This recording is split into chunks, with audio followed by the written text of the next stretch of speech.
The Tom Woods Show, episode 1939. Prepare to set fire to the index card of allowable opinion. Your daily dose of liberty education starts here. The Tom Woods Show. Hey folks, don't even think about missing the libertarian event of the year, the 2000th episode of The Tom Woods Show, live in Orlando, featuring many of your favorites from The Tom Woods Show. And Michael Malice says his special surprise guest, whose identity I myself don't even know, will bring the house down. Cost nothing to attend. Register at tomwoods2000.com. Hey everybody, Tom Woods here. Sarah Brosh is with us today. Sarah, as a PhD student in philosophy at Yale University, wound up finding herself embroiled in a controversy. She was accused of a hate crime. We're going to get into the details of this. And of course, once the full story came out, as usual with these sorts of things, the hysterical mob, which does not care about details, had already done its damage. So we're going to talk about what actually happened on that day. And of course, it's had devastating consequences for her. Sarah, welcome to the show. Thank you so much for having me, Tom. It's my great pleasure. Let's start with a little bit of your background as to, I know you're at Yale now, but like where your political views have evolved or where you started from or how you wound up in a philosophy program at Yale. Just a little bit of background so we have a sense of who you are. Perfect. Yes, so I have lived sort of this very meandering life story, but I will give it to you in a nutshell. So I grew up in Minnesota in the Jehovah's Witnesses, which I do consider to be a cult, but I knew that my ticket out of that to a new life was going to be higher education, which is one of the reasons why, I've been was so devastated by what ended up happening at Yale University. But so I went on to get a couple summa cum laude engineering degrees. I went to the PhD program at Berkeley. I ended up leaving there and moving down to LA and then Miami Beach. I worked in the hotel industry.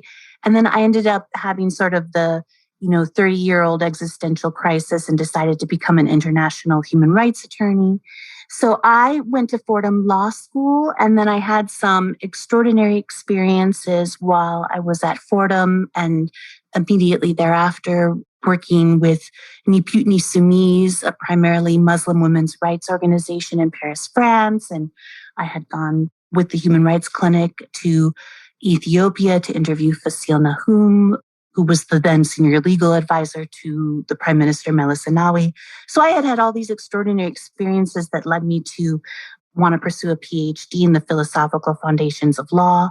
I got a terminal MA in San Francisco State University and then ended up at Yale University in the PhD program. And I could not have been more thrilled. I had had a lot of challenges and struggles in life, including the deaths of my two brothers, one by suicide and another de facto brother by suicide.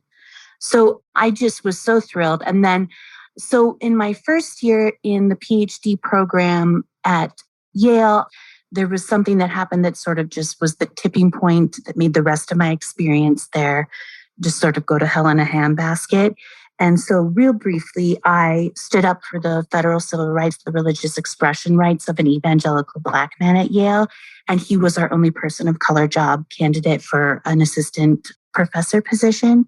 And I ended up being ostracized by the other philosophy grad students who had interpreted his statements on an explicitly Christian forum to be anti-LGBTQ hate speech. They decided to wage a campaign to deny him the possibility of employment at Yale.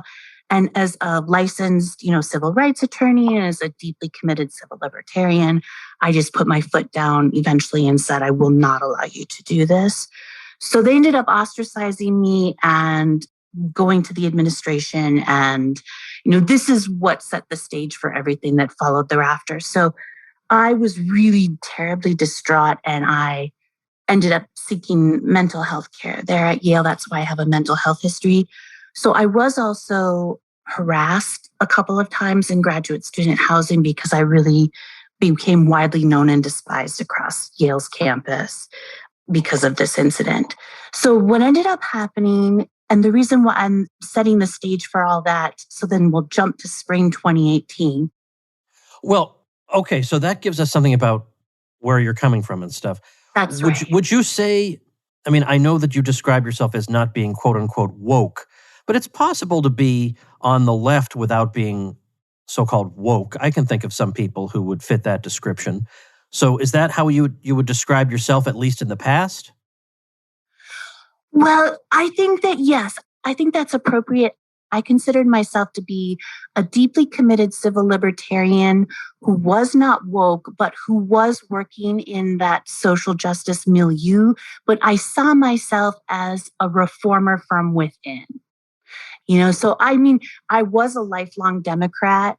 I was, working with, people who are considered, sort of leading social justice warriors, including my advisors at Yale, including Jason Stanley. I think that that's part of the reason why there was such, just, extraordinary response to me, because I had sort of infiltrated the inner sanctum and I needed to be, ejected as a heretic. So, yeah, that's what I think. Mm. All right, so now let's move into what exactly happened to you several years ago. And you're Right. still in the PhD program?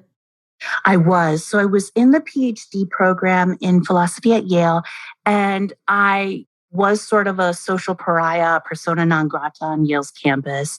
And and this is going to be pertinent, but I was sort of living like this hermit, reclusive Rapunzel at the top of a tower all by myself. It was the only dorm room at the top of this tower in my Yale dorm on campus. And that's going to become a pertinent point. So, yeah, so all I really wanted was just to sort of be left in peace to finish my Yale PhD dissertation. But in spring 2018, that's when everything happened.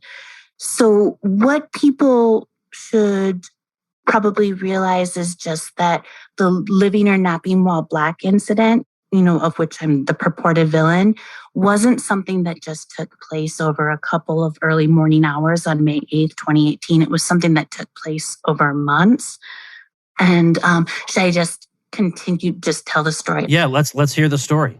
Okay, perfect.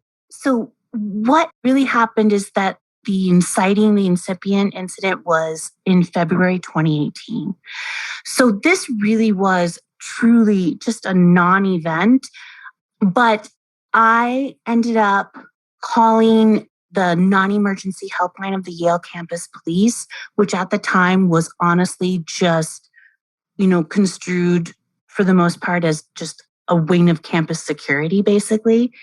And this was considered to be a completely appropriate thing to do. So I was basically followed up to my isolated Yale dorm room at the top of this tower in an elevator that you needed a key, you needed to have a resident key to operate, by a man, a stranger.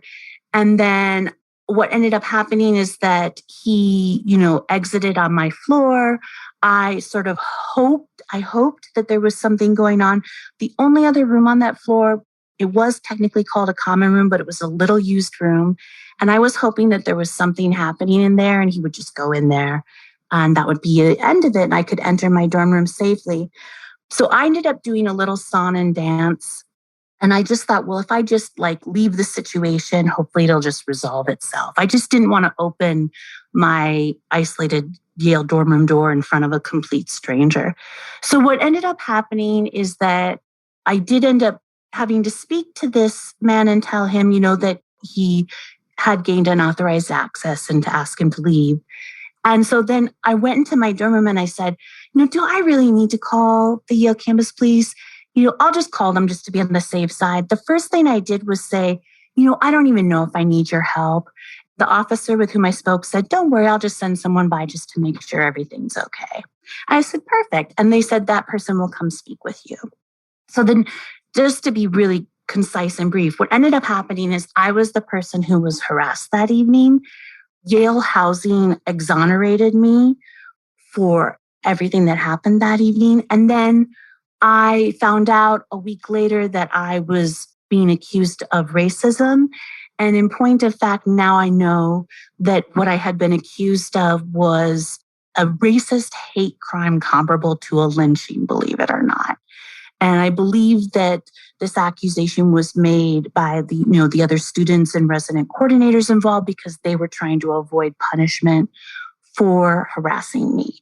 So that's that. But then what happened is that the Yale administration were absolutely thrilled when they received this obviously, just asinine, ludicrous false accusation against me. And the reason why they were thrilled is because they had been wanting to get rid of me for years. And so they were thrilled to receive this accusation. And so what ended up happening is that I really put my foot down, and they wanted me to participate in a Maoist struggle session, a public town hall where I was supposed to, profess my racism and teach the other members of the Yale community how not to be racist like me. And I really put my foot down and I just said, this is ludicrous. This is a false accusation. I will not be harassed. I'm not going to participate in a public town hall. I'm not going to undergo implicit bias training. And at the time I worked on implicit bias and I was like, I could probably teach your implicit bias training.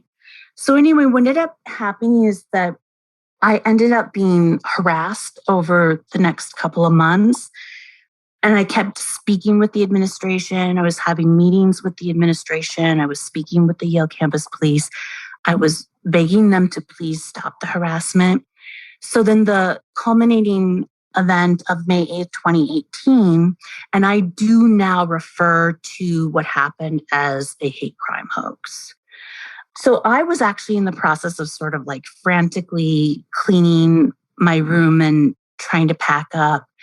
And I was being harassed that evening from within that common room on my floor. So I had thought that they had left. I went into the room. The interior room of the common room was dark. I saw a laptop on the desk. I thought, oh no, someone's laptop is going to get stolen. And that was a weird thing to see because no one ever used that room for studying.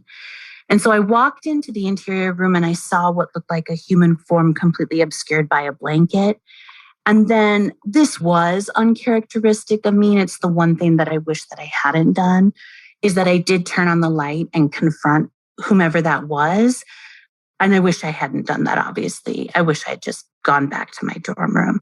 But I don't think I did anything wrong. But I obviously, if I hadn't done that, then my life wouldn't be destroyed right now. But anyway, so... Actually, back up a minute. Yeah. I mean, how does this get out to the general public rather than just being at Yale? How does it break out? Because you were getting harassed on Twitter to the point you were begging people to stop. That's right.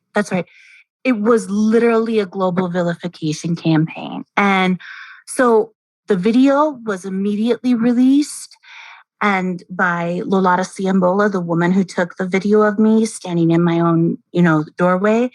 And it was immediately released on Facebook, but I do have evidence that she had already, prepared, to release it very widely. And it did happen. It was instantaneously. Like the Twitter race hustler, Sean Kane, released it instantaneously. And in his own tweets, it's clear that he had already been in contact with Lolata Siambola. And so it gets released like literally within probably 5 minutes, I'm being vilified on a global scale as a genocidal villain. It was just completely surreal. And I didn't even know. I didn't even know what was happening. I didn't realize what was happening until later, much later that evening. And actually, my advisor, Jason Stanley, called me and he said, you have to get out of your dorm room.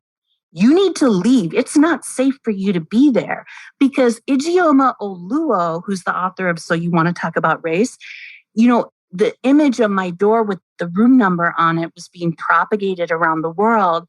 And Ijeoma Oluo, Jason told me this. He said, Ijeoma Oluo is on Twitter telling her 200,000 Twitter followers to come to your room, to come and stalk and harass you in your room. You need to leave. You need to leave now. It is not safe for you to be there. So I moved immediately into a part of the dorm that was under construction. And I had to immediately leave Yale's campus because it wasn't safe. One of my advisors brought me $160 for my Uber driver to take me to my surrogate dad's house in Brooklyn, which is where I immediately went into hiding. And while I was waiting for my Uber driver on the curb in front of the dorm, a small group of young men, came up to me and, were verbally accosting me. And I don't think they would have become physically violent, but it was terrifying. And they were just telling me, like, you're done. You're so done. And so I went into hiding. And for the first month, when I was just in bed in the guest room of my surrogate dad's house in Brooklyn, I was just like, I was not conscious most of the time. And when I was conscious, I would just pass out because I was so overwhelmed and in shock. And when I was conscious, I would literally like physically just shake because I was in such shock at what was happening. So anyway, so I found out then in June that the Yale grad school was going to charge me with racial harassment. Immediately, the Yale administration, including Yale President Peter Salovey, before I even knew what had happened, they already were releasing public statements that were basically condemning me as guilty of racial harassment and this, horrible, racist on campus. And my surrogate dads paid $10,000 to a criminal defense attorney to stop Yale from expelling me. There's not a single doubt in my mind that Yale would have done so, knowing that they were very likely driving me to suicide. So in July 2018, that summer, the Yale General Counsel actually admitted to my then attorney that they knew that I was innocent. And they said that they dropped the racial component of the harassment charge. But then in August of 2018, Yale President Peter Salovey released a public statement before my hearing condemning me as guilty of racial harassment, even though he knew I was suicidal. He knew I was in hiding. He knew I was being deluged by death threats. So in October 2018, the Yale grad school dropped the charges against me, or they say withdrew all charges against me. And it was made clear to me that the reason why this had been done is because they didn't want to have a hearing and they wanted to be able to try to say that they'd never conducted any investigation whatsoever. So then what ended up happening is that shortly thereafter is they brought in an outside person to do what's called the Reese report, which is a Title VI review. And it's a complete farce. Most of it is just defamation against me from the Yale Black and African American student groups on campus and the letters that they wrote, the public letters that they wrote after the incident. And then they announced this whole new vast Maoist DEI, diversity, equity, and inclusion bureaucracy called Belonging at Yale. And the reason why it's named Belonging at Yale is because Lolata Siambola and Jean-Louis Renison, the two students and graduate students involved, they said that I told him that he didn't belong there. So that entire thing is based on a lie against me.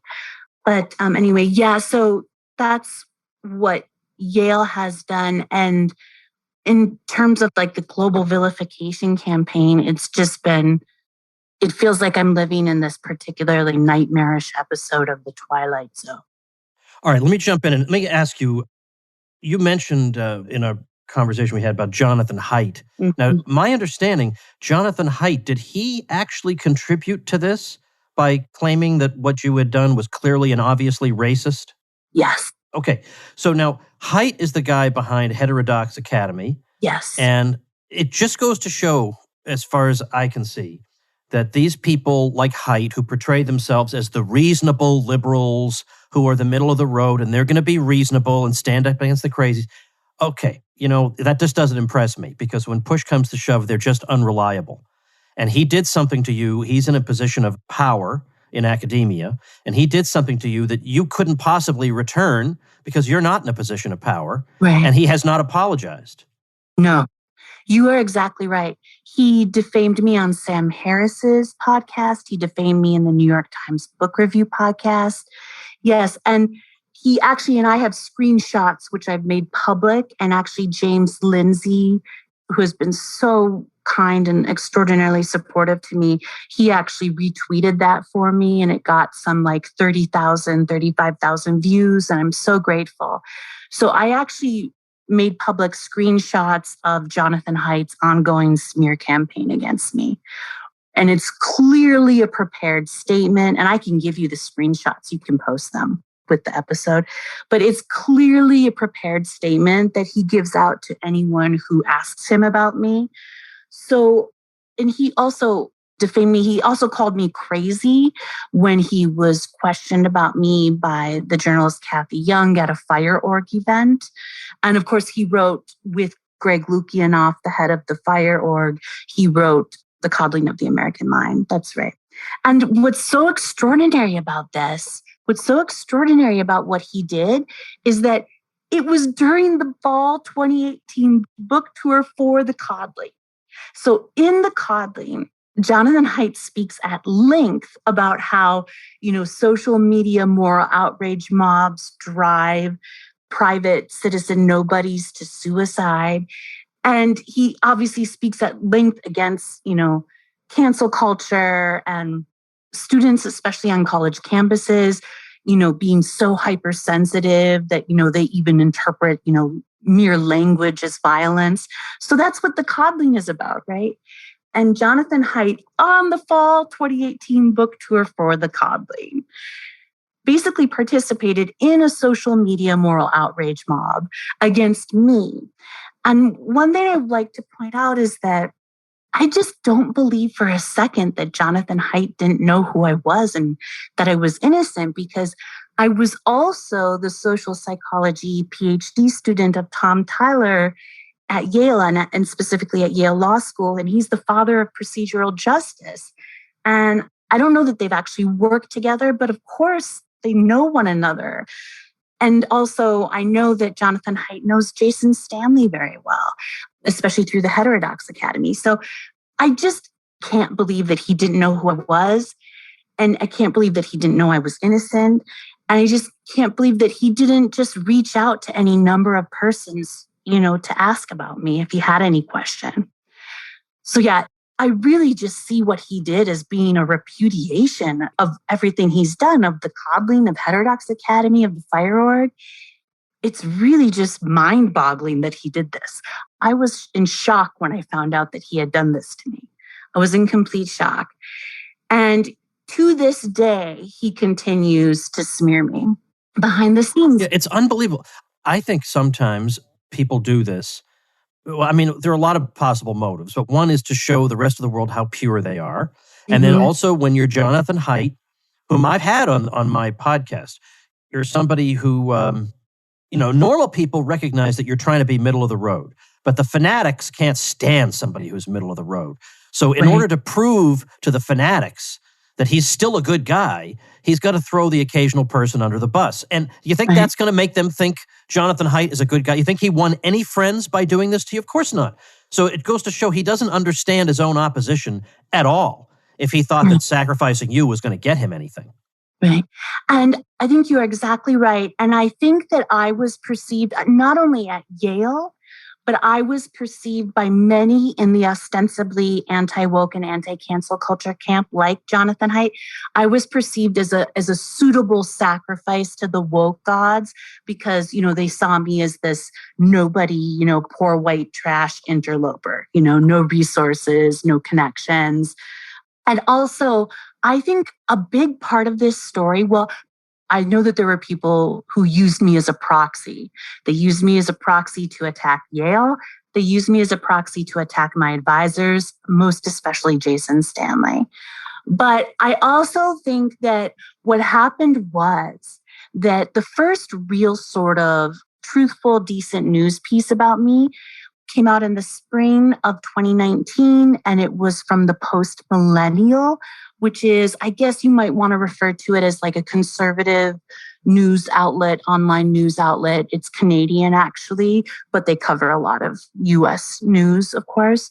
And so when this piece came out in the spring of 2019, what happened was a lot of people in the ostensibly anti-woke and anti-cancel culture camp who are rabid anti-Trumpers, they realized that my story was going to help Trump. And so I think that that's an important piece of the puzzle as well. And so at that point, there were even a number of persons who had been at least nominally supportive of me and had said, like, this is crazy what's happening to you. But then at that point, after the post-millennial piece came out and got a lot of traction, a lot of those persons just really, turned on me, the rabid anti-Trumpers. And I think that that is one very important reason why I didn't get the kind of support that you might have thought that I would have received from the allegedly anti-woke and anti-cancel culture camp. All right, before we continue, let me take a brief minute to say a word for our sponsor, BitTrust IRA. The cryptocurrency world has gotten a bit more user-friendly, but it can still be intimidating for beginners. And for folks who are thinking it would be wise to diversify their portfolios with an asset like Bitcoin, well, how do you go about doing that? And the answer is with the help of BitTrust IRA, because they will help you seamlessly and securely add cryptocurrency to your portfolio. They store your private keys in nuclear bunkers with military-grade encryption.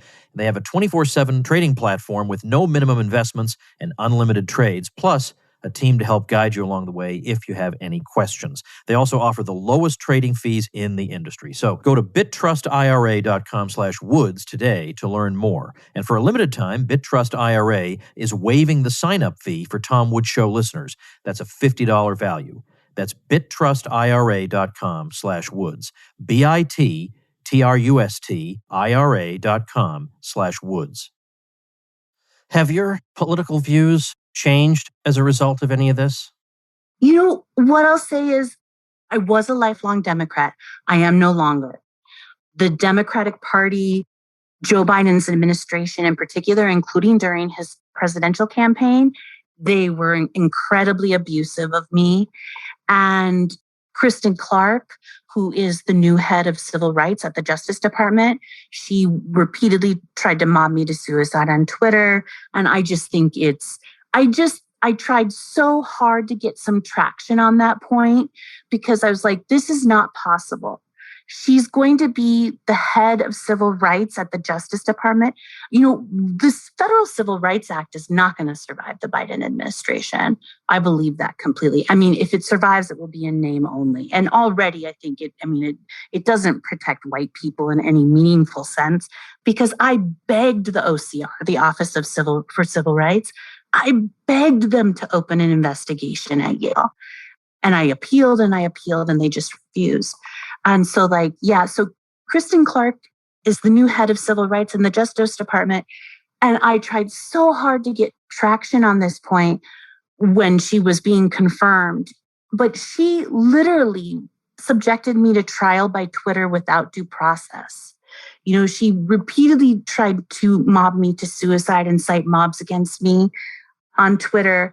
And I just thought, this is extraordinary. How can she possibly be confirmed as the new head of civil rights at the Justice Department? And I tried so hard to sort of scream from the rooftops what she had done to me. But it's not just about me, right? It's not just about little old me. It's about the Federal Civil Rights Act, the undermining of the Federal Civil Rights Act.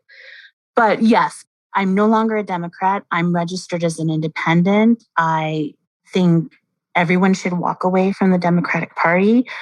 I voted for Trump. I cried in 2016 when Trump was elected, and I voted for Trump in 2020. And if the election between Trump and Biden were to take place tomorrow, I would vote for Trump again. I absolutely would. And it's not just about me. It's not just because I'm angry because of the way they abused me and put my life in danger. It's about principles. It's about, the hate crime legislation, the wave of brazenly unconstitutional hate crime legislation in the form of these Karen acts, which I also construe as, illegal bills of attainder. And they didn't even try. It was extraordinary. They didn't even try to hide it. Like the New York Karen Act, they refer to still as the Amy Cooper Act. But they're just brazenly unconstitutional. And typical hate crime legislation, they at least try to obscure the fact that they're, violating the Constitution. But like in these new Karen acts that have just sort of like swept the nation, they aren't even trying to pretend like they're abiding by the Constitution. They're so brazen. But anyway, so yeah, so I'm in that regard, my political views have changed. I still think of myself to this day, just as I did. I think of myself as a centrist. And what I mean by that is I think of myself as this deeply, deeply hardcore, deeply committed civil libertarian.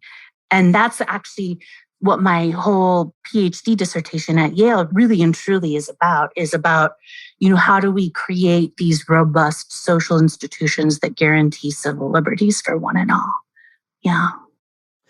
Do you have I know you have a YouTube channel. Do you have a blog or a website or any link you'd like to share with the listening audience? Absolutely. You know what? Probably the best thing to do is just to go to my Twitter, because all of the links will be there. And if I can be so bold, I also my fundraising links as well. And I am still in court right now pursuing, FOIA and FERPA requests with Yale to get the truth out to the public about what they did to me. And so obviously I would love to have support so I can get my amazing attorneys at Rendazza Legal Group paid for their extraordinary work. They're in court right now still. And all of my links to my YouTube, my blog, everything is there, my fundraising links. So my Twitter is Sarah Brosh1. That's my Twitter handle. So it's SarahBrasch1. Yeah, that would be great. Okay. And just for anybody who's a beginner at this, you can read somebody's Twitter feed without actually having a Twitter account. So, I'd love to follow her, but I don't have Twitter. You can go there and look at it. It would just be twitter.com/SarahBrosh1. And that's right. That's how you do it. Yeah. Oh, go ahead. Oh, I was just going to say, you can actually just Google without even logging into Twitter. You can just Google Sarah Brosh Twitter. And the first thing that will pop up is complete access to my Twitter feed. And You can just look, and you're not even logged into Twitter. You don't have to be a part of Twitter. You can just peruse all you want. Yeah. All right. And I'll link to this stuff also on the show notes page, which is tomwoods.com/1939 for episode 1939. Thank you for your time on this. I'm sorry about what's happened, but we will continue to hope that justice prevails. Thank you. Thank you so much. All right, folks, we're going to wrap it up right this very second. This week, I've just been absolutely exhausted for whatever reason, and I even missed a day, which is highly unusual for me. So I haven't got any witty banter for you at the end of the episode. I just need to lie down for a while. So I'm going to go do that, and I will see you next week with, by the way, episode 1940 is going to really lift your spirits. So if you don't listen to that episode and your life becomes sad, don't say I didn't warn you. See you next week. Become a smarter libertarian in just 30 minutes a day. Visit tomwoods.com to subscribe to the show for free, and we'll see you next time. Like the sound of The Tom Woods Show? My audio production is provided by Podsworth Media. Check them out at podsworth.com.